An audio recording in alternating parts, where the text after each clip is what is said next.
تمام تعریفیں اللہ کے لیے، درود و سلام محمد علی محمد۔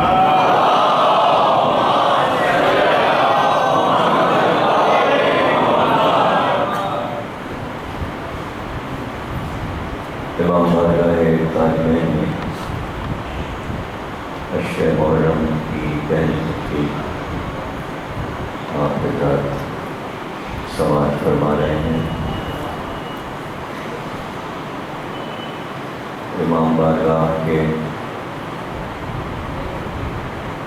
حرمین میں یہاں کے لیے موضوع تقدس عزاداری کا انتخاب کیا ہے، اسی پر ہم گفتگو کریں گے۔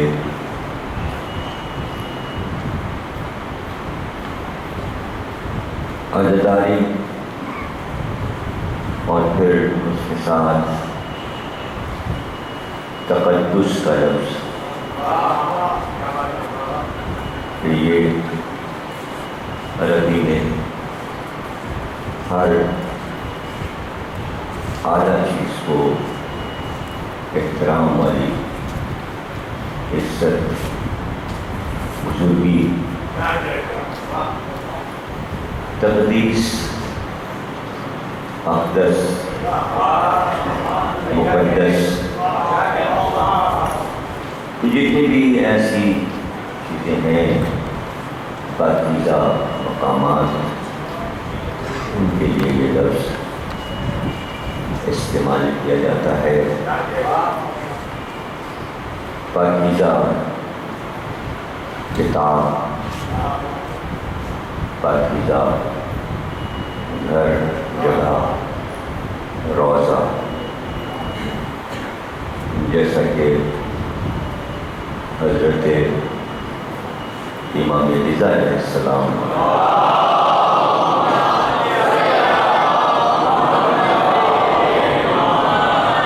کے روضے کو آستانِ قدس کہتے ہیں،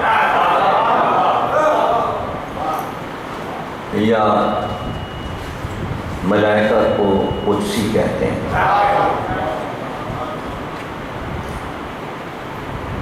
یا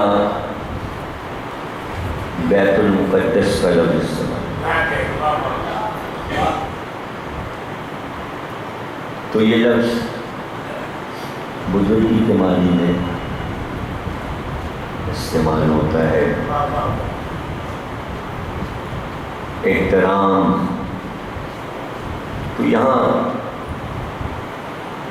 عزاداری کے لیے کہ کیا تقدس ہے عزاداری کا،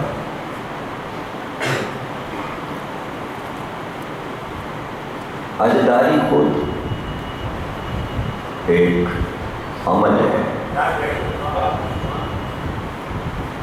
اور وہ عمل پاکیزہ طاہر و اطہر ہستیوں کے حکم سے اور اس میں مرضی الہی شامل ہے، اور کتاب مقدس کے حکم پر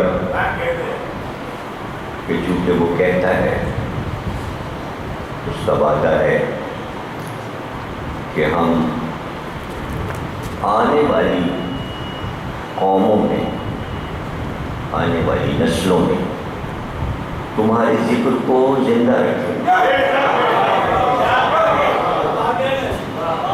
اور یہ انبیاء سے اس نے وعدہ کیا کہ تم نے ہمارے لیے جو کام کیے ہیں، ہم آخرین میں، یعنی آخر تک جہاں انسان کی نسل، آخری نسل آئے گی، جس کے بعد پھر کوئی نسل نہیں آئے گی، وہاں تک تمہارا ذکر جاری رہے گا،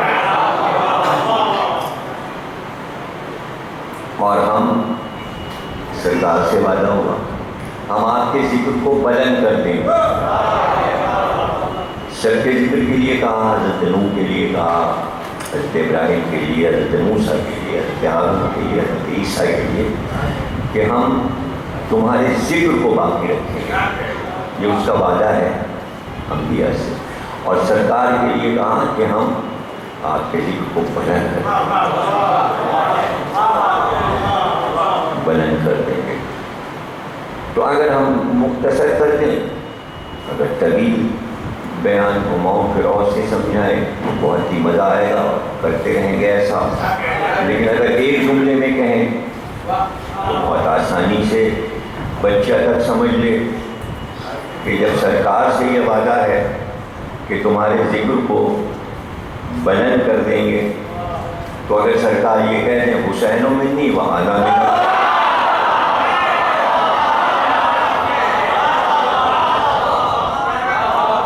سرکار نے بتا دیا کہ بھائی ذکر بلند کیسے ہوگا، اس لیے کہ میں حسین سے ہوں نا تو بلند ہو گیا۔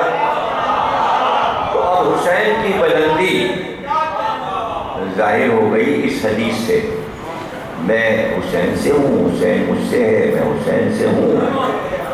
تو یہ فرمان یہ بتا رہا ہے کہ تقدس نانا اور نواسے دونوں کا ساتھ ہے۔ اتنا کافی تھا کہہ دینا کہ یہ نواسہ مجھ سے ہے، تو یہ تقدس حسین کا تھا، نہیں سمجھے آپ؟ اگر یہ کہہ دیتے کہ نواسہ مجھ سے ہے تو اس میں تقدس کس کا ظاہر ہوگا؟ نواسے کا، نبی کا نہیں۔ ایک طرفہ تقدس، پھر نہیں سمجھے آپ؟ افسوس ہوا مجھے، یہ میرا بیٹا ہے، یہ میرا بیٹا ہے، یعنی بیٹے کا تقدس بتایا گیا۔ آپ تو ہیں بڑے آدمی، بھائی یہ میرا بیٹا ہے، آپ کیا سمجھیں گے میرا بیٹا ہے؟ اچھا آپ کا بیٹا ہے، بہت بڑا ہے۔ دو طرفہ تقدس رکھا، حسین مجھ سے ہے اور میں حسین۔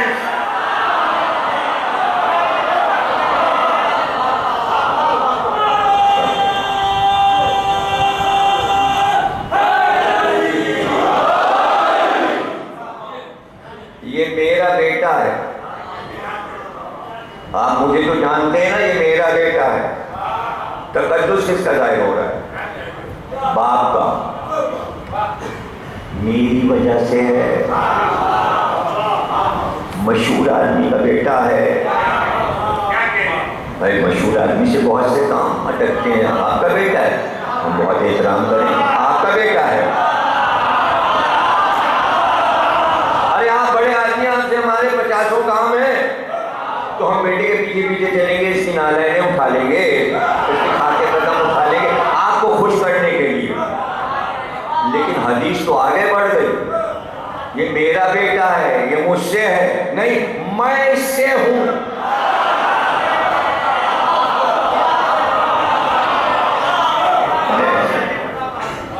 تو اب ظاہر ہے کہ میں اس سے ہوں۔ اب دونوں کا مفہوم الگ ہے، دونوں ٹکڑوں کے معنی الگ ہو گئے۔ یہ مجھ سے ہے یعنی میرا لہو ہے، میری نسل میں ہے، میری بیٹی کا بیٹا ہے، مجھ سے ہے۔ لیکن کائنات میں کہیں یہ نہیں کہا گیا، کسی کائنات کے بزرگ نے یہ نہیں کہا ہاں یہ مجھ سے ہے، ہاں یہ میری نسل میں۔ بس آدم سے قیامت تک یہی کہا جائے گا۔ صرف کائنات میں نبی نے کہا ہے، ان کے بعد کوئی کہہ بھی نہیں سکتا کہ یہ مجھ سے ہے، میری نسل میں ہے، میری وجہ سے یہ ہے وجود اس کا۔ لیکن میں اس سے ہوں، میں سے اب معنی بدل گئے، اس لیے کہ نسل میں ہے نا، بیٹی کا بیٹا ہے، نواسا ہے۔ یہ آپ حسین سے ہیں کا کیا مطلب؟ اب یہاں نسل نہیں ہے، اس لیے کہ بزرگ بچے سے نہیں ہوتا، اب معنی بدل گئے کہ اب میرا ذکر جو قیامت تک رہے، اس کی وجہ سے میں رہ گیا، میں رہ گیا، میں ہوں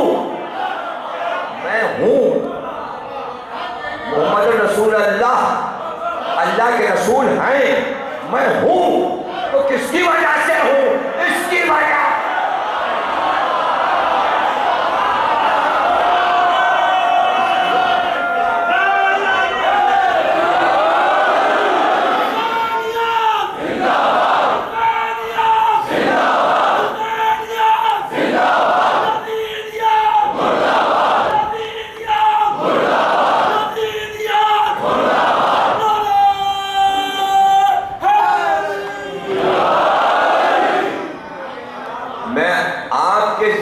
بلند کر دوں گا تو بلند ہوگا ذکر، تو کوئی مقدس ہونا چاہیے جس کی وجہ سے تقدیس مل جائے۔ منسوخ کر دیا ذکر کو، میں رہ گیا، اب قیامت تک میں حسین سے، اگر اس کے علاوہ اس حدیث کے دوسرے حصے کے معنی کچھ اور ہوں تو ابھی میں وقت دے رہا ہوں، آپ سوچ کے بتا دیجیے،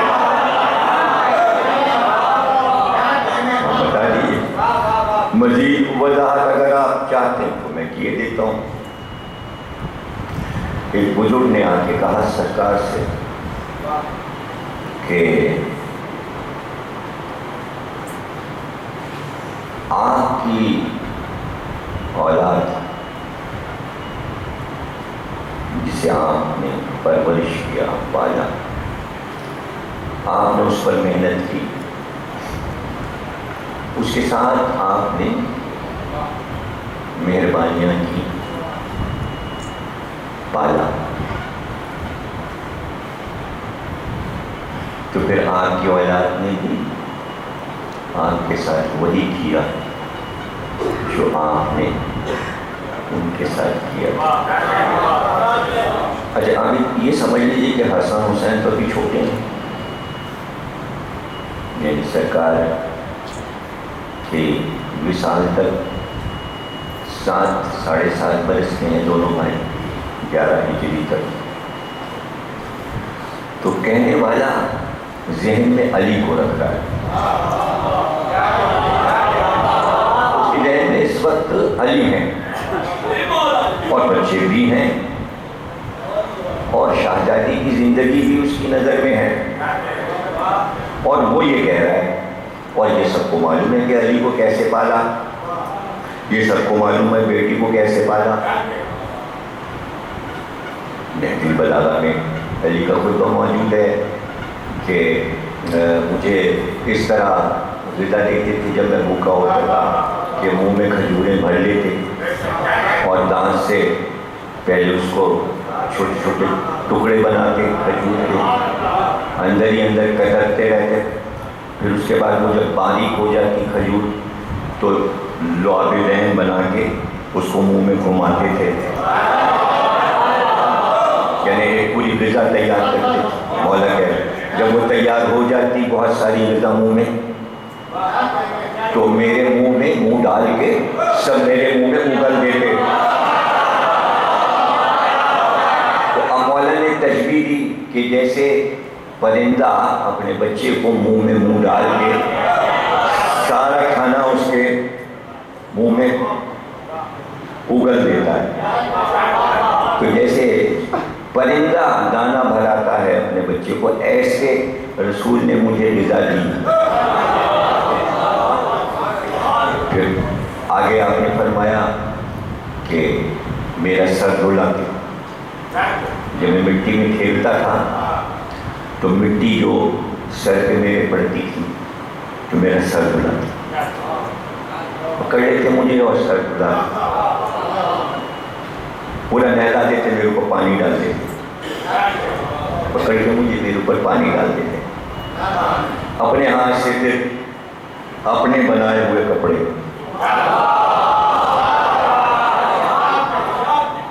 بٹن اپنے ہاتھ سے لگاتے، ٹکمے لگاتے، میرا چہرہ پکڑ کے میرے سر میں کنگھی کرتے، میرے بال سلجھاتے۔ بھائی ایسا پیارے منظر مولا علی نے کھینچے بچپن کے۔ کن ہاتھوں سے یسوع سنوارے جا رہے ہیں، کن ہاتھوں سے سجایا جا رہا ہے۔ بھائی جو ہاتھ دین کو سنواریں گے، دین بعد میں آئے گا، علی کو پہلے سنوارا گیا ان ہاتھوں سے، ان مقدس ہاتھوں سے۔ تو جب ہاتھ مقدس ہوتے ہیں تو جن کو سجایا جا رہا ہے وہ کتنا مقدس ہوگا۔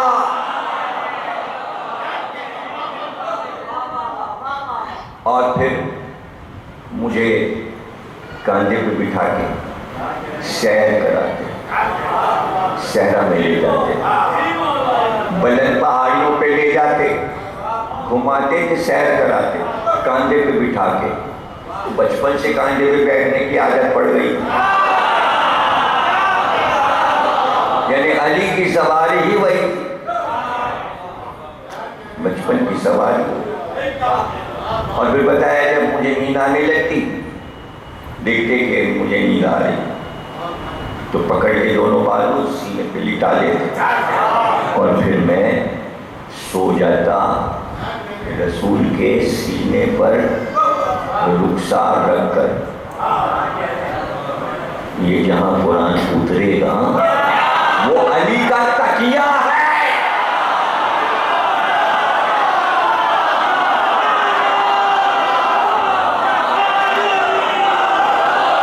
وہ صدر و سینہ بستر ہے، علی کا بستر۔ میں کچھ تقدس سمجھ میں آ رہا ہے کہ نہیں؟ پہلے گھرانے کا تقدس سمجھ لیجئے تو پھر عزاداری کا تقدس بھی سمجھ میں آ جائے گا۔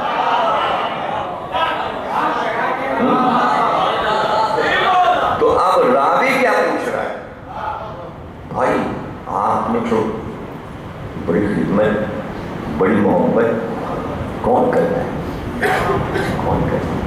اپنے بچے کے ساتھ تو سبھی محنت کرتے ہیں، سب تکلیفیں اٹھا لیتے ہیں، پال لیتے ہیں، پوس لیتے ہیں، رات کو جاگ لیتے ہیں، جاگ جاگ کے دیکھتے ہیں دودھ چاہیے، پانی چاہیے، اس کو پہلے سلاتے ہیں، خود بعد میں سوتے ہیں۔ وہ پہلے اٹھ گیا تو اٹھ جاتے ہیں، بھلے نیند خراب ہو جائے، بچے کی خاطر نیند خراب ہو جائے تو کیا ہے؟ کہ یہ قرآن نے بیان کر دیا کہ جو کچھ ماں باپ نے تمہارے ساتھ کیا ہے تم ایک ذرا سا بھی اس کا حق واپس نہیں کرتے، ناممکن۔ اس لیے اللہ نے کہا کہ چونکہ تم واپسی ماں باپ کو کچھ نہیں دے سکتے، اس لیے اب حکم تم کو یہ ہے کہ اگر یہ تمہیں ڈانٹیں، تمہیں ماریں، تمہیں جھڑکیں، اف نہ کرنا۔ اف، یہ اف کا لفظ جو ہے قرآنی آیت ہے، یہی لفظ آیت میں آیا سورہ بنی اسرائیل، اف نہ کرنا، یہاں سے یہ لفظ نکلا،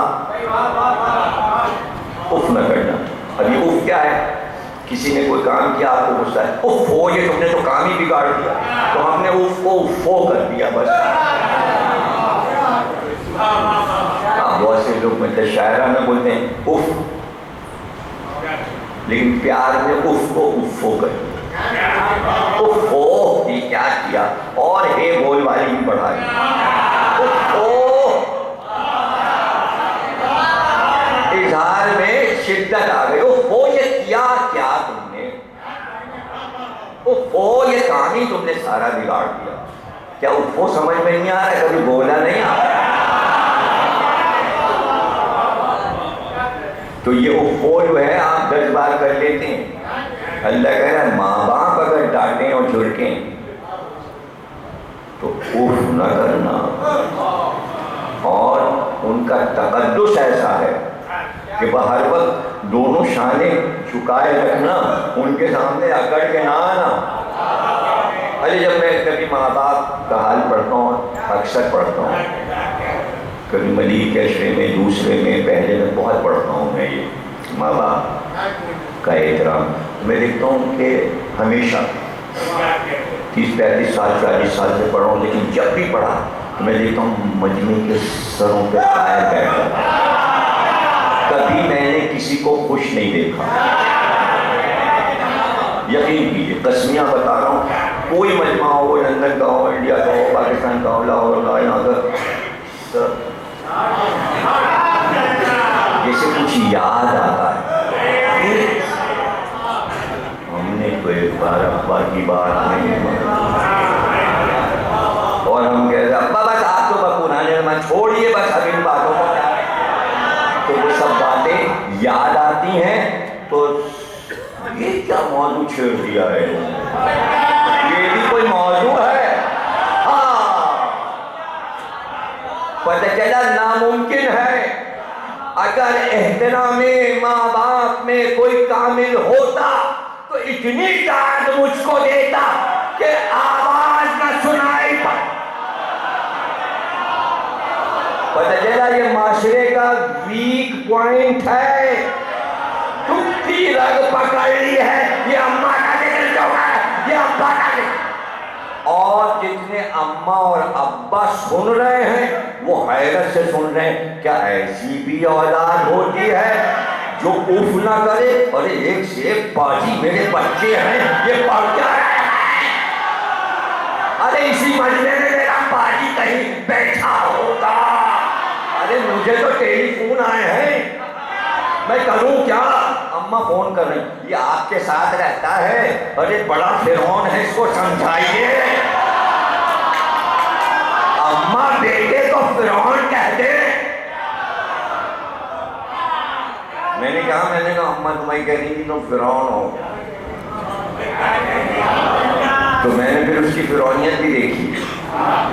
اماں کہہ رہی دیر ہو گئی گھر آئے تو ڈانٹ رہا تھا. اماں تو کون ہوتی ہے؟ میں آؤں گا اپنے ٹائم. میں نے کہا آج پتہ چل گیا فرعون کیسا ہوتا ہے. بھائی تجربوں سے گزرا ہوں تب ایسی تصویریں کر لیتا ہوں. یہ کسی کتاب میں نہیں لکھا. اماں ابا کے فضائل کی تعریف میں کوئی کتابی حدیثیں ہیں، آیتیں ہیں. بھائی اتنی حد بڑھا دی اللہ نے کہ یہ ماں باپ تمہارے رب ہیں، جو میں ہوں وہ یہ ہے. اب اس سے زیادہ تو نہیں ہے. اور جب میں کہتا ہوں کہ یہ رب ہے تو لوگوں کو یقین نہیں آئے. اس لیے کہ انہیں پتہ ہے کہ اگر یہ ہم تسلیم کر لیں گے، اگر ہم یہ بات تسلیم کر لیں گے تو قرآن میں یہ لکھا ہے کہ ماں تمہاری رب ہے، تو پھر ضمیر تک یہ بات بھی ماننا پڑے گی کہ علی جو ہے حسن حسین کے رب ہے.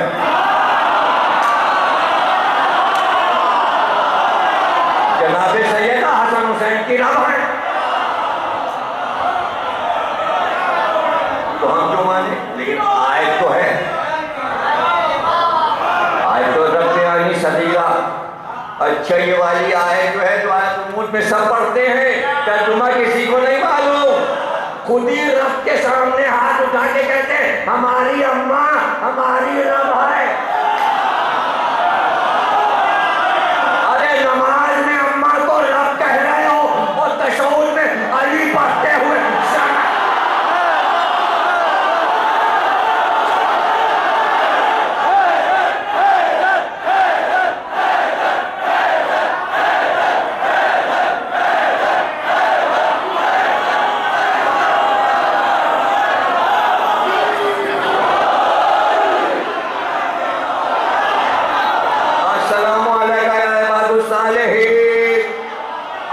سلام. نماز ختم ہو رہی ہے، سولے بندوں پہ سلام.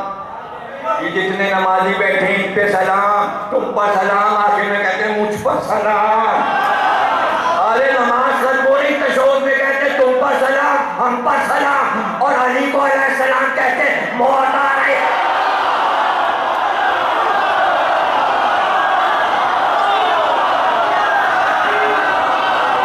تو پہلے تقدس تو سمجھ لیجئے. ارے ماں باپ کا تقدس سمجھ میں آ جائے کبھی تو علی کا تقدس سمجھ میں آئے.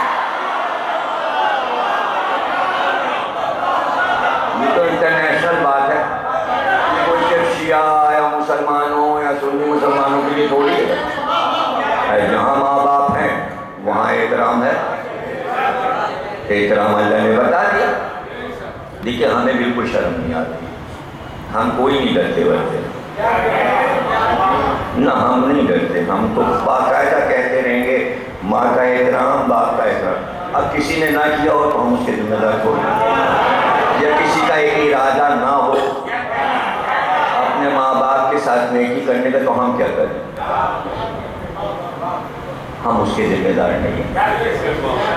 ڈریے چپ بیٹھے رہیے سست ہو جائیے کاہل ہو جائیے ہم سے کیا مطلب.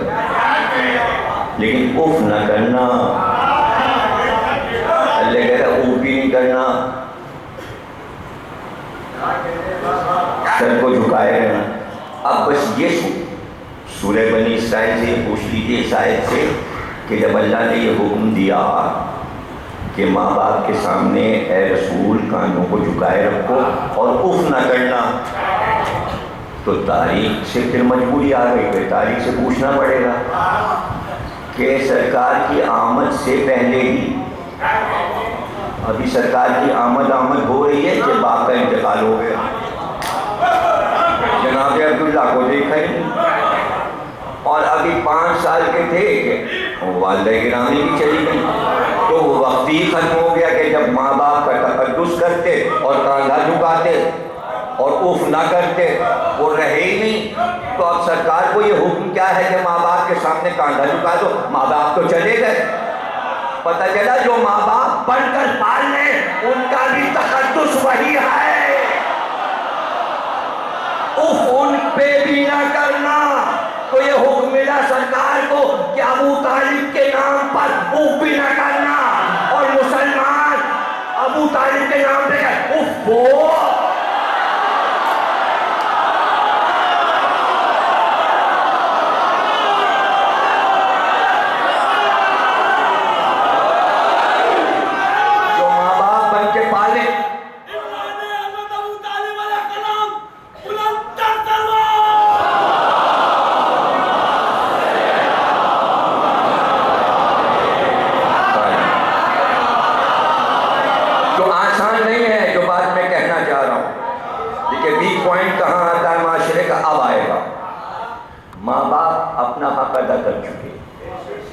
ماں نے اپنا حق ادا کیا بیٹے کے پالنے میں.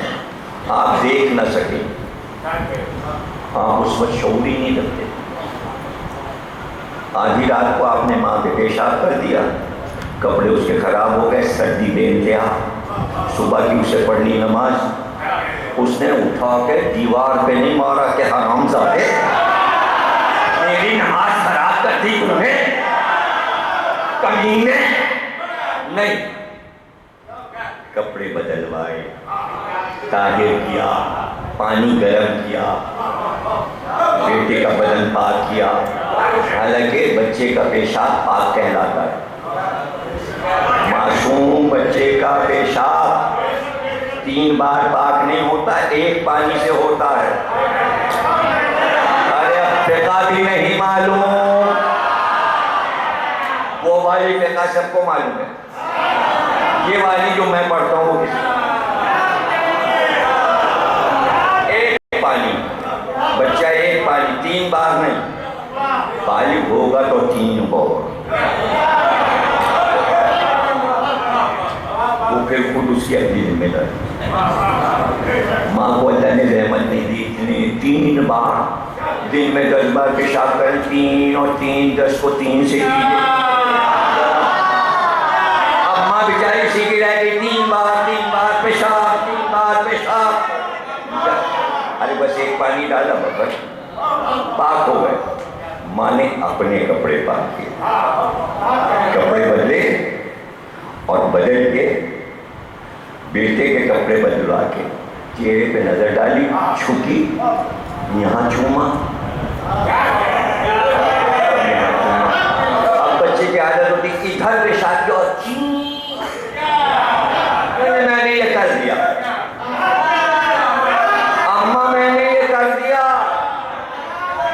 اطلاع دے دی گویا تیری نوکرانی ہے اور تجھے شعور بھی نہیں، تجھے یاد بھی نہیں. پیار کیا، سو جاؤ میرے لال. اب پیشاب کے بعد نیند اچھی آتی، اب پھر ایک بوتل پیے گا تو پھر پیشاب بنے گا. اب پھر اٹھے اور پھر طلب ہوئی اور پھر بوتل بنی اور پھر پانی گرم ہوا اور پھر دودھ بنا، یا اگر اپنا دودھ ماں پلا رہی ہے تو پھر گوشت سے لگا لیا. ابھی بدتمیزی کی ہے، مگر کلیجے سے لگا دیا. ارے خطاؤں پہ معاف کیا جا رہا ہے اور پیار پہ پیار کیا جا رہا ہے. یہ ہے رحیمیت کا نمونہ. اللہ نے کہا تمہیں سمجھ میں نہیں آئے گا، لاکھوں گناہ کرتے ہو میں معاف کرتا ہوں. مثال چاہیے، ماں کو دیکھو، جیسا رب میں ہوں ویسی رب ہوا.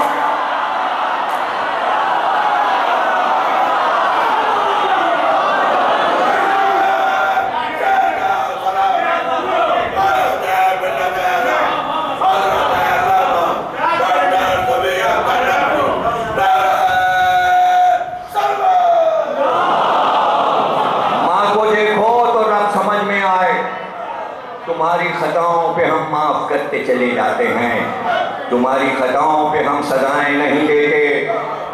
یہ ماں ہے. اور بڑے ہوئے توڑ پھوڑ شروع کر دی، گھر کی قیمتی چیزیں توڑنے لگے، اٹھا اٹھا کے پھینکنے لگے.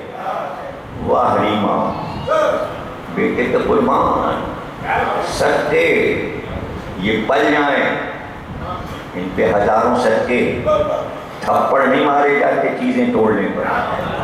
واہری ماں کی محبت. انسان کائنات میں کتنی توڑ پھوڑ کر رہا ہے، معاف کیا ہوا.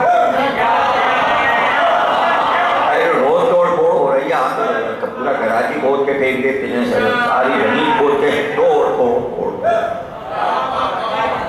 یہ تو توڑ پھوڑ، یہ چھوٹی موٹی توڑ پھوڑ. بم گرا دیا، زمین پھاڑ دی، یہ کر دیا، زمین کا کلیجہ پھاڑ دیا. توڑ پھوڑ، اللہ کی بنائی چیزوں میں توڑ پھوڑ. معاف کرے جانا، معاف کر رہا ہے. 2 منٹ میں عذاب آ سکتا ہے. یہ ہے رحیمیت. الحمدللہ رب العالمین. میں عالمین کا رب ہوں. پہلے یہ کہہ لو بسم اللہ الرحمن الرحیم. یہاں سے بات شروع کرو، میں رحمان ہوں، رحیم ہوں. میں رحمان ہوں، میں معاف کرنے والا ہوں، میں رحم کرنے والا ہوں، میں رحمان ہوں، میں رحیم ہوں. ہر بات پہ چھوڑ دیتا ہوں. مثال چاہیے، ماں کو دیکھ لو. ماں بھی رحمان ہے، ماں بھی رحیم ہے. جیسے وہ اپنی اولاد پر مہربان ہے، ایسے ہی میں اپنی رعایا پر، اپنی مخلوق پر. چونکہ میری تخلیق ہے اور ماں کو معلوم ہے کہ میری تخلیق ہے. ارے میں نے تو صرف پتلا بنایا تھا، اس نے تو 9 مہینے رکھ کے اذیت اٹھائی ہے. یہ بڑی رب ہے. میں نے تو پتلا بنا دیا تھا، اس نے اذیت اٹھائی، اس لیے اس کو تقدس عطا کیا. اب ماں کے تقدس سے بھی کوئی بڑی اقدس اور مقدس چیز ہے؟ اللہ کی نظر میں ماں کتنی مقدس ہے. اس نے ماں سے پوچھا تھا کہ میں تیرا بیٹا شہادت کے لیے لینا چاہتا ہوں. یہ زہرا کا تقدس تھا کہ اس نے کہا روئے گا کون؟ عزاداری اللہ نے بنائی، تم نے.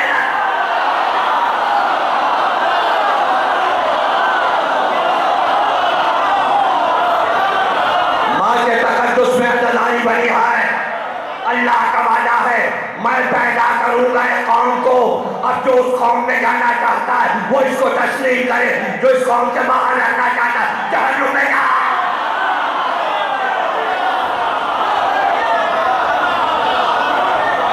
ماں کا جب وہ رب بنائی جا سکتی ہے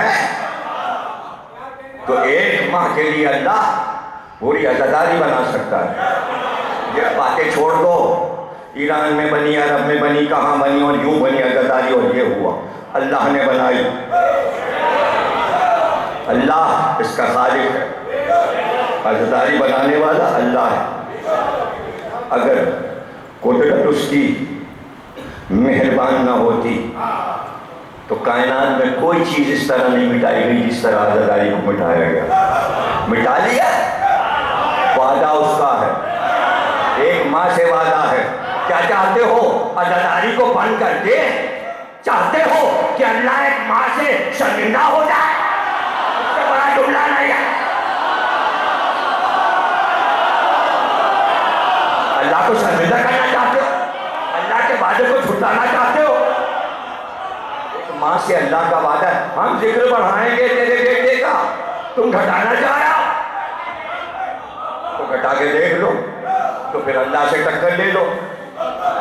کر لو، بند کرا جاؤ، بند کرا ٹکرا جاؤ نا اللہ سے. جو عزاداری کے خلاف بولتا ہے وہ عزاداری کے خلاف نہیں بول رہا، وہ اللہ کے خلاف ہے.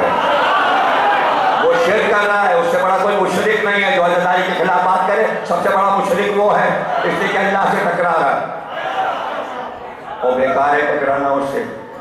جو ارادہ اس نے کر لیا آپ اس میں تبدیل ہی نہیں کر سکتے.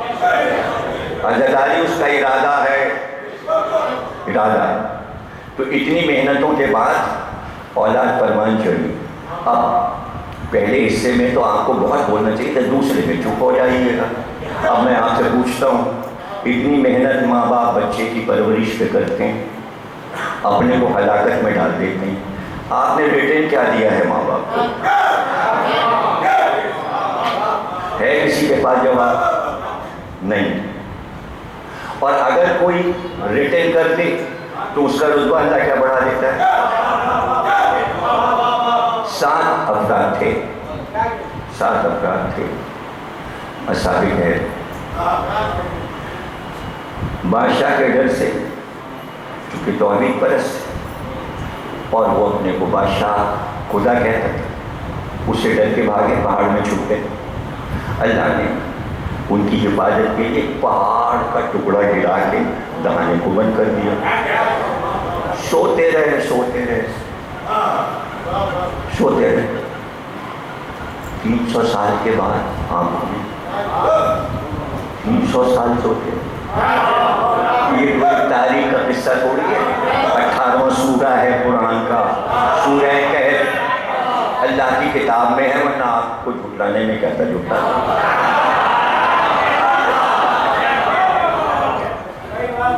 3 سال کے بعد آنکھ کھلی تو ایک نے کہا کتنی دیر سوئے؟ دوسرے نے بولا کتنی دیر سوئے؟ کہا تھوڑی سی دیر سوئے. کتنی دیر؟ کہ جب ہم لوگ لیٹے تھے تو سورج جو تھا نصف النہار پہ تھا، دوپہر کے اب زوال ہو رہا ہے، ڈوبنے کے قریب، بس 3-4 گھنٹے سوئے. ابھی پتہ نہیں ہے 300 سال سو لیے. اجے تو تمہارے پاس کتنے لوگ؟ یہاں ایک سکہ ہمارے پاس پڑا ہے تو کافی ہے، جاؤ بس روٹی لے آؤ، روٹی لے آؤ جلدی سے. شہر جا ایک آدمی جائے اور روٹی لے کے آ جائے، بھوک لگی. اور اس نے کہا اچھا جاتے ہیں. اب جو آئے دہانے پر تو چٹان ہلایا، ساتوں نے مل کے، جنبش بھی نہیں ہوئی. جسے اللہ بند کر دے اسے کون کھولے، اور جسے اللہ کھول دے اسے کون بند کر؟ اب وہ ہلایا نہیں، کچھ بھی نہیں، جنبش بھی نہیں ہوئی. بیٹھ گئے سب وہیں دہانے پر اس پہاڑ کی چٹان کے پاس اور کہا پروردگار ہم سب تیرے ماننے والے، ہم لوگوں نے تو بادشاہ کے ملازم اور عہدوں کو چھوڑ دیا تیری توحید کی خاطر. وہ دعویٰ کر رہا تھا خدائی کا، ہم نے ٹھکرا دیا اس کی بادشاہی کو، اپنی نوکریوں کو. اب ہم لوگ ساتوں ایک ایک اپنی نیکی سناتے ہیں. اگر وہ نیکی تو نے قبول کر لی ہے تو ہم اس نیکی کا واسطہ دیں گے، یہ چٹان ہٹا دے، دروازہ کھول دے، بھوک لگی ہے، روٹی لینے جانا ہے. بات کر لی ساتھوں میں، انہیں اعتماد اور یقین کتنا ہے اللہ پر، اور یہ بھی کہہ دیا کہ اگر تجھے ہماری یہ نیکی پسند آ جائے تو یہ ہٹا دینا۔ اب سب نے ایک ایک نیکی بیان کی، اب میں کیوں بیان کروں؟ ساتھوں نے کی، مجھے تو ایک بیان کرنا ہے۔ ایک نے بیان کیا، دوسرے نے کیا، تیسرے نے کیا، اور ایک نے یہ کہا کہ اب میں اپنی نیکی سناتا ہوں۔ جیسے جیسے نیکی سناتے گئے، لیکن ایک دم سے نہیں ہٹایا اللہ نے پتھر، ذرا سا کھسکا، روشنی آئی، دوسرے نے نیکی سنائی، تھوڑا سا اور پتھر ہٹا، تیسرے نے سنائی، تھوڑا سا اور کھسکا، اللہ چاہ رہے ساتوں سنا لے تب ہٹے، یعنی 7 منزلوں پہ کھسکا ہے وہ پتھر۔ اللہ خود نیکی سننا چاہتا ہے۔ کچھ بھی نہیں سمجھ رہے یار، آپ کہاں سمجھ رہے؟ ارے ہزاروں برس پہلے ایک ایک نیکی سنائے تو اللہ بڑے بڑے راستے کے پتھر ہٹا دے، اور زہرا کا واسطہ آزاداری ہو، اور صدیوں سے ہم یہ نیکی سنا رہے ہو تو لاکھوں پتھر رکھ دے۔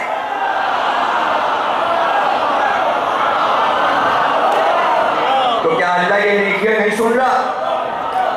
اصحاب کہف کی سن سکتا ہے، اصحاب حسین کی نہیں سن سکتا،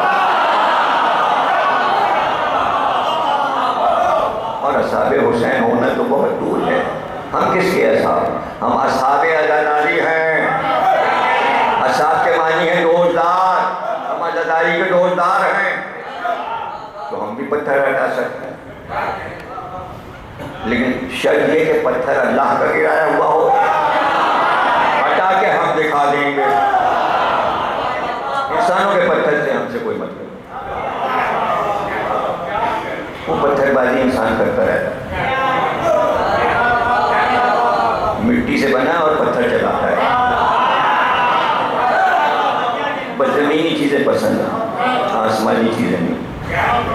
ہٹا۔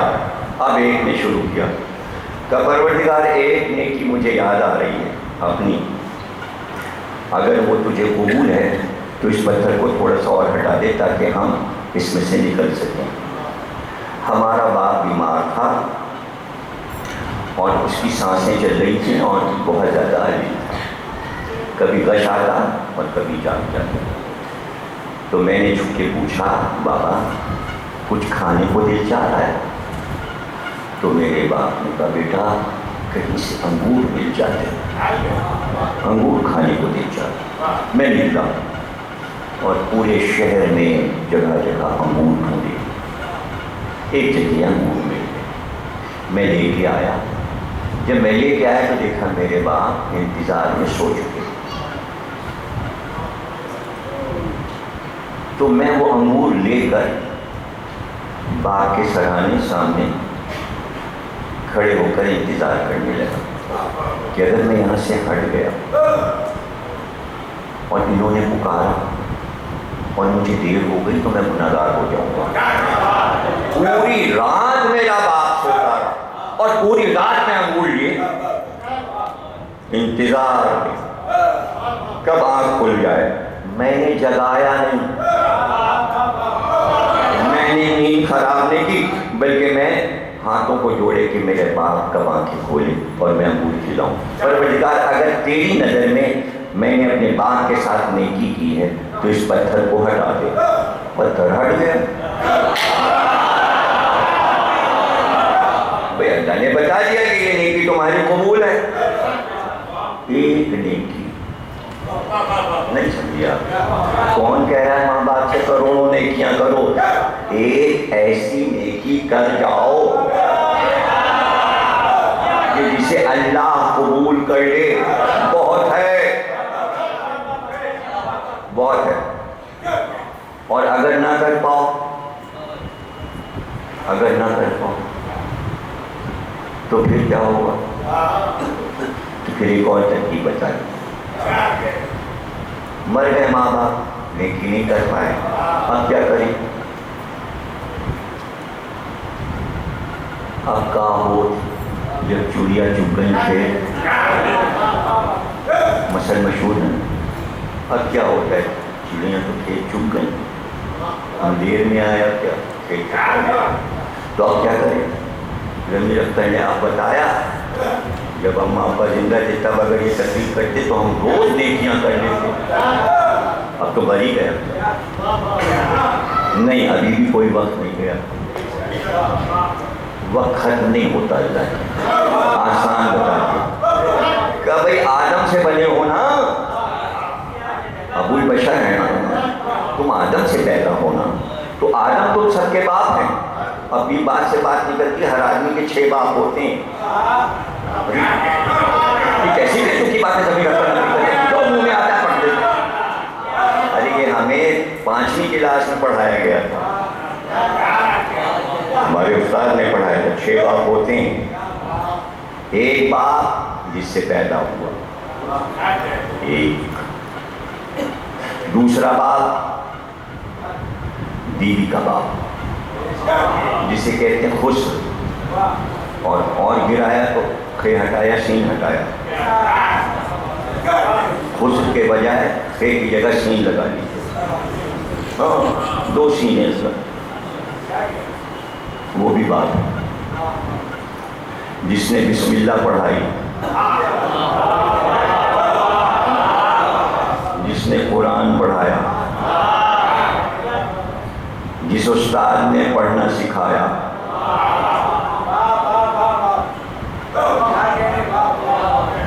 یہ سب مثل باپ کے. اور ایک باپ آدم, ایک باپ آدم. لیکن ان 6 پر ایک باپ خاتمہ دیا رسول اللہ نے. کہ یا علی تم اس امت کے باپ ہو.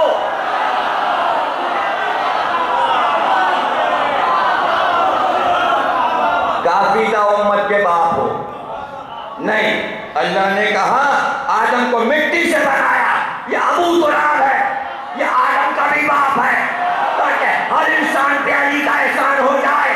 تو اگر ماں باپ مر گئے, نیکی نہیں کر سکے, تو اب اگر ماں باپ کو نیکی پہنچانا تو علی کے ساتھ نیکی کر لو, ولایت علی مان لو.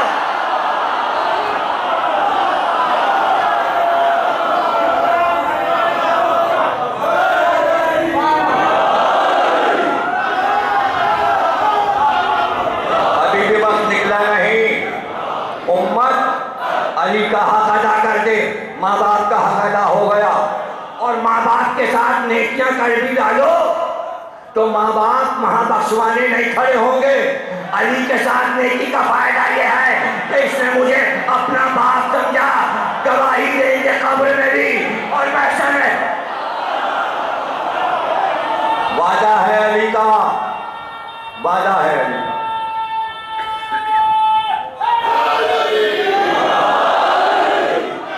تو پھر وہیں آتے ہیں, یا رسول اللہ جیسا آپ نے اپنی اولاد کے ساتھ کیا تھا, سن لیا علی نے کیا بتایا, میرے ساتھ کیا کیا باپ بن کر محمد نے.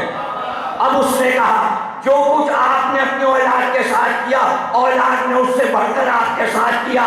اب بات سامنے سمجھ میں آئی کہ اس نے سن لیا تھا کہ محمد نے علی کے ساتھ بچپن میں کیا کیا احسان کیے تھے. علی نے احسان اتارنے شروع کیے. ہجرت کی رات سو گئے, میں آپ پہ قربان. بدر میں آگے بڑھ گئے, میں آپ پہ قربان. احد میں آگے بڑھ گئے, میں آپ پہ قربان. خندق میں آگے بڑھ گئے, میں آپ پہ قربان. خیبر میں آگے بڑھ گئے, میں آپ پہ قربان. حنین میں لشکر بھاگ گیا, علی آگے آ گئے سینہ سے, میں آپ پہ قربان. تو راوی نے کہا اولاد بھی آپ کے ساتھ وہی کرتی ہے جو آپ نے اس کے ساتھ کیا تھا. بات سمجھ میں آ رہی. اب اس کے بعد اس نے منہ لٹکا کے کہا آپ جو اولاد کے ساتھ کرتے ہیں اولاد بھی آپ کے ساتھ وہی کرتی ہے, لیکن ہم جو اولاد کے ساتھ کرتے ہیں اولاد بڑی ہو کے ہمارے ساتھ وہ نہیں کرتی. تقریر کا موضوع یہ کہ بات ہی ختم ہو گئی. اب کیا تقریر ختم ہو گئی, 1 گھنٹہ تو پورا ہو گیا, کیا چاہتے ہیں ہم 2 گھنٹے؟ بات تو یہاں پہ ختم ہو گئی نا. راوی نے کیا کہا, ہم نے جو بچوں کے ساتھ اپنے کیا وہ سب میں بتا چکا, دہرانے کی ضرورت, لیکن اولاد نے پلٹ کر ہمارے ساتھ وہ نہ کیا, لیکن آپ کی اولاد نے وہی کیا جو آپ نے ان کے ساتھ کیا تھا. اب رسول کا جواب سنو اور تقریر ختم ہو گئی، مسائل پہ آ جائیں گے۔ رسول اللہ نے فرمایا اس کی وجہ یہ ہے کہ تم سمجھ لو کہ تمہاری اولاد تم سے ہے، تمہاری اولاد تم سے، لیکن تم اپنی اولاد سے نہیں ہو۔ ہماری اولاد اس لیے کرتی ہے کہ حسینوں میں دیوانہ ملت۔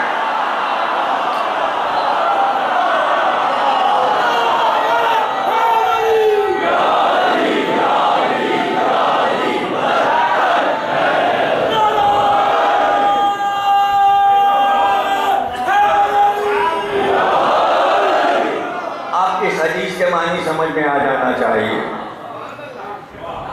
اب سمجھ میں آ جائے۔ لکھنے کو جو چاہے لکھو، کہنے کو جو کہے جو چاہے۔ یہاں تو مختصر کر دیا میں نے بات۔ حسین اس لیے نکلے تھے، حسین اس لیے نکلے تھے، لڑائی کرنی تھی، جنگ کرنی تھی، کچھ بھی نہیں، سیدھی سی بات بتا رہا ہوں۔ جو محمد نے کیا تھا حسین کے ساتھ، اس کا قرضہ اتارنے نکلے تھے۔ ابھی بھی نہیں سمجھے؟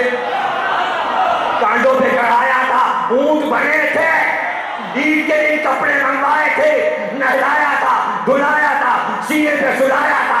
اب حسین کے چاہتے تھے وہ حق ادا کر دیا جائے۔ نانا کیا چاہیے؟ نہ بیٹا پیارا، نہ بھائی پیارا۔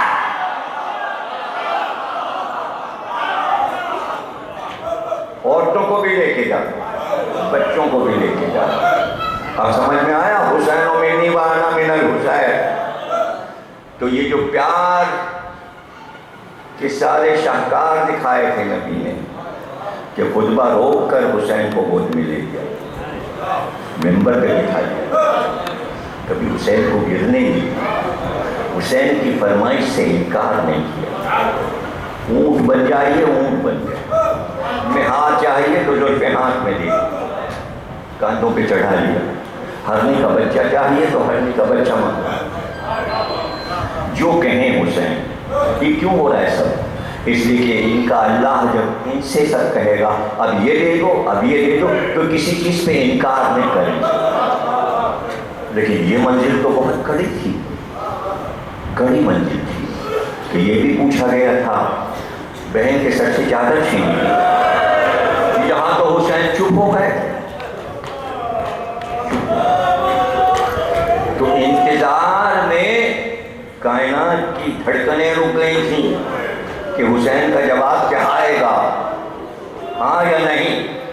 خدا کی قسم اگر حسین کہتے تھے پروردگار ہمیں منظور نہیں، ہم ساری شہادتیں اولاد کو قربان کر دیں گے، لیکن اس واقعے میں ہم کو یہ بات پسند نہیں کہ ہمارے گھر کی عورتیں بے پردہ ہو جائیں، یہ نہیں۔ تو اللہ کہتا ہے ٹھیک ہے حسین وہ یہ بات پسند ہے، یہ واقعہ نکال دیا جائے۔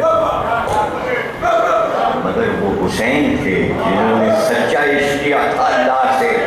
عشق کرنے کے لیے مزاج سمجھنا پڑتا ہے، ایسے ہی محبت نہیں ہوتی۔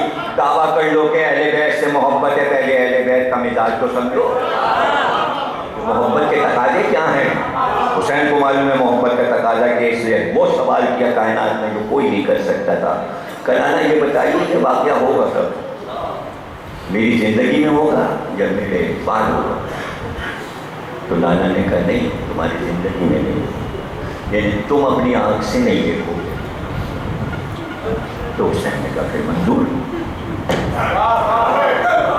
پھر منظور، بس یہ چاہتے تھے کہ میں اپنے آنکھ سے نہیں دیکھوں، میں خیمے جلتے نہ دیکھوں، میں اسیروں کو اور بیویوں کو خیمے سے باہر بغیر چادر کے نکلتے نہ دیکھوں۔ ہاں اگر میری شہادت کے بعد ہے تو منظور، لیکن یہ حسین نے نہیں کہا، حسین نے نہیں کہا۔ جب حسین سے پوچھا گیا کہ بہن بے پردہ ہوگی، تو اس وقت حسین 7 سال کے اور زینب 5 سال کی۔ جب حسین سے پوچھا جا رہا تھا تو بہن قریب کھڑی اور غور سے نانا اور نواسے کی باتیں سن رہی تھی۔ جب یہ پوچھا گیا کہ بہن بے پردہ ہوگی تو حسین چپ ہو گئے، حسین چپ ہو گئے۔ کہتے ہیں زینب نے بازو پہ ہاتھ رکھا کہ بھیا کہہ دو منظور. دیکھیے یہ وہ منزل ہے کہ جہاں زہرا سے پوچھا گیا بیٹا دینا ہے تو یہاں بھی انتظار تھا کہ زینب مان لے اس بات کو، کیونکہ بھائی اور بہن کا اقرار ہے. اس لیے چلتے وقت کہا زینب جانے کو تو سبھی تیار ہیں، خاندان بڑا ہے، لیکن میں نے عباس سے یہ کہا ہے کہ فہرست بنا دو. عباس تم جس کو کہو گے وہ ہو جائے گا، تم فہرست بنا دو. عباس نے نام لکھ لیے کون کون جائے گا اور پھر گھر میں آئے اور کہا زینب ایک فہرست تم بنا دو، عورتوں میں کون کون جائے گا، تم جسے کہو گی وہ خواتین اور بچے جائیں گے.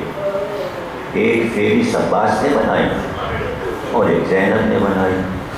عباس فہرست بنا کے لے آئے، حسین نے فہرست دیکھی، دیکھا اوپر عباس نے لکھا تھا جہاں سب نام لکھے تھے، پہلے سب سے لکھا تھا نصر من اللہ ہے وفتح قریب، اللہ قریب ہے کہ ہم کو فتح دے. حسین نے کہا عباس ذرا قلم لاؤ، قلم لیا، آیت کو کاٹا اور اس کے نیچے لکھا اِنَّ لِلَّهِ وَإِنَّا إِلَيْهِ رَاجِعُونَ.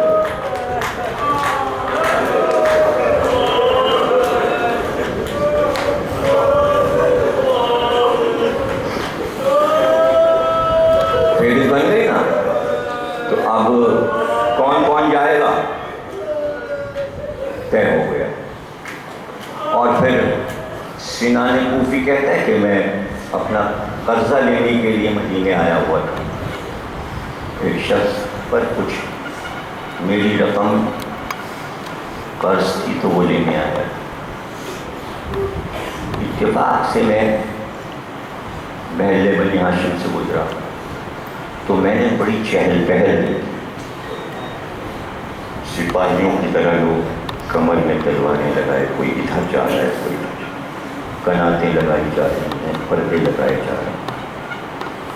تو سامنے ایک سبزی والا دکاندار تھا، اس سے میں نے پوچھا آج یہاں کیا ہے؟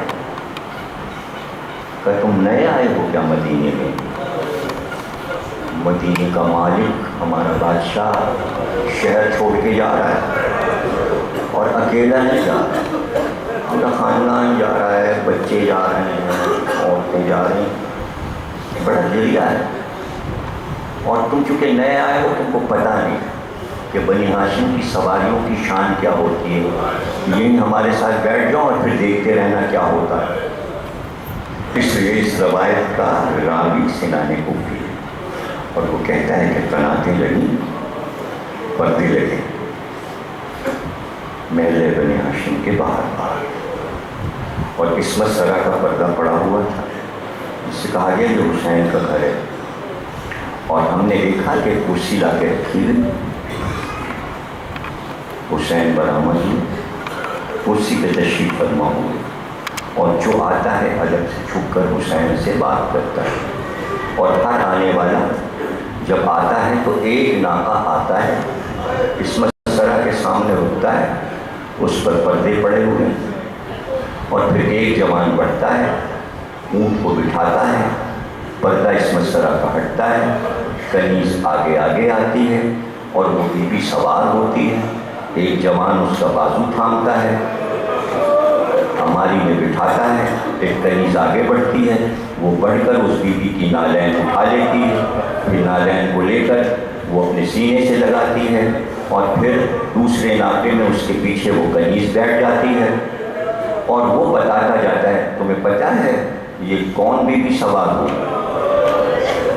یہ جو ٹہل رہے ہیں نا شیر جیسے مسلم، یہ ان کی زوجہ سوار ہوئی. یہ چھوٹے دو خوبصورت بچے جو ان کے ساتھ ہیں نا، دو تو باپ کے پہلو میں کھڑے ہیں اور یہ دو ماں کے ساتھ ہماری میں بیٹھے. یہ چھوٹے بچے ہیں، یہ 4 بچوں کی ماں ہے، یہ علی کی بیٹی ہیں، یہ حسین کی بہن ہے، یہ عباس کی بہن ہے، یہ ابھی سوار ہوئی ہیں. پھر ایک اور جوان بڑھا 14 سال کا، جھک کر اس نے حسین کے کان میں کچھ کہا. ایک اور ناکہ آیا، راوی نے کہا پتہ ہے یہ قاسم ہے، یہ حسن کا بیٹا ہے، یہ چاند جیسا مدینے میں مشہور ہے، جب باہر نکلتا ہے تو چہرے سے نور نکلتا ہے۔ یہ اس کی ماں ہے ام فروا، جو جھکی جھکی آئی ہیں چادر میں، اور یہ جو ناکے پہ بٹھایا اس نے اپنی ماں کو بٹھایا ہے۔ پھر اس کے بعد ایک اور جوان آیا جو 18 برس کا تھا، جوان تھا، اس نے جھک کر حسین کے کان میں کچھ کہا، اور پھر اس مسئلہ کا پردہ ہٹا، ایک بلند قامت بیوی سیاہ چادر میں باہر آئی۔ وہ جوان آگے بڑھا، کمر میں تلوار لگائے تھا، اس نے اس بیوی کے بازو کو تھاما اور ہماری میں بٹھایا۔ راوی نے کہا پتہ ہے یہ کون ہے؟ یہ علی اکبر ہیں، یہ ان کی ماں ام لیلا ہے۔ اس نے اپنی ماں کو سوار کرایا۔ اس طرح ایک ایک بیوی آتی جاتی ہے۔ اب وہ کہتا ہے کہ ایک بار میں نے دیکھا قناتیں ہلنے لگی، چاروں طرف سے سارے جوان دوڑنے لگے کمر میں تلوار لگائے ہوئے، اور ایک بار عباس سے علمدار آگے بڑھے۔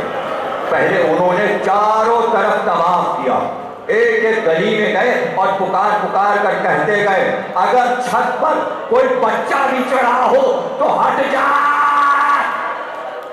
کائنات کی شہزادی آ رہی ہے۔ برولو آج پہلی محرم ہے، چاند دیکھ چکے، استقبال ادا ہے، یہی تقدس عزاداری ہے۔ دو چار جملے سن لو۔ ایک بار راوی کہتا ہے عباس آگے بڑھے اور ادب سے حسین کے سامنے جھکے، اور جھک کر گوش ہمایوں نے امامت میں کچھ کہا، جسے سنتے ہی حسین کھڑے ہو گئے۔ کہا عباس ہم استقبال کریں گے، ہم استقبال کریں گے۔ کہتے ہیں عباس اور حسین اور علی اکبر اور قاسم اور آن و محمد سب کے سب دروازے کو گھیر کر کھڑے ہو گئے۔ کنیز نے پردہ ہٹایا، ناقہ بٹھایا گیا، ایک بیوی بلند قامت ایک بچی کو گود میں لیے ہوئے۔ راوی نے کہا پتا حسین کی چھوٹی بیٹی سکینہ گھبرا گیا۔ اس نے دیکھا کہ آگے بڑھ کر ایک بازو حسین نے تھاما، دوسرا بازو عباس نے تھاما۔ اللہ اکبر، آگے بڑھ کر قاسم نے عماری کا پردہ ہٹایا۔ جیسے ہی بیوی نے اپنی نالینیں اتاری، اور محمد نے بڑھ کر دونوں نالینیں اٹھائی، بوسہ دیا، سینے سے لگایا، اور ایک بار علی اکبر آگے بڑھے اور آگے بڑھ کر کہا پھوپھی اماں بیٹا سوار کرے گا، اور ایک بار عباس زمین پہ بیٹھ گئے، دونوں بازو زمین پہ رکھے۔ زینب نے اپنے دونوں پیر عباس کے دانوں پہ رکھا، پھر دوسرا پیر عباس کے دانے پہ رکھا، عماری میں سوار ہوئی۔ اب بازو علی اکبر نے تھاما، بازو حسین نے تھاما، اونٹ اٹھا۔ راوی نے کہا کون؟ علی کی بڑی بیٹی، یہ اس کی جلالت ہے، یہ اس کا تقدس ہے، یہ زینب ہے، زہرا کی بیٹی، نبی کی بڑی نواسی۔ ایک بار ناقے پہ زینب کو بٹھایا گیا، دونوں بازوؤں میں رسی بندھی کی، ایک بار ناقہ چلنے لگا، پھر بعد ہماری سے بلند ہو کے کہا قرآن کی طرف عباس عباس آؤ، تم نے مدینے سے زینب کو سوار کیا، آؤ عباس بہن جا رہی ہے، آؤ بہن کو سوار۔